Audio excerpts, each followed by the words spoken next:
Nighttime falls, and our couple settles into bed. The husband instantly drifts off, leaving his wife wide-eyed and lost in her imaginary world. And here begins the Snoring Olympics. Close up on her exaggerated eye roll as she mutters, "Gold medal for loudest snore. Maybe even world record."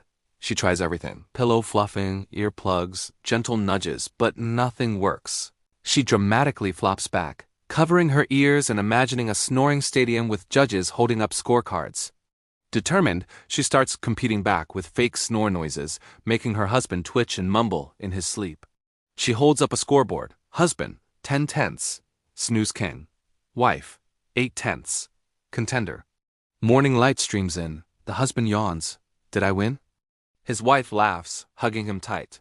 You always win. And I love you anyway. Relationships are never boring. Even during the Snore Olympics.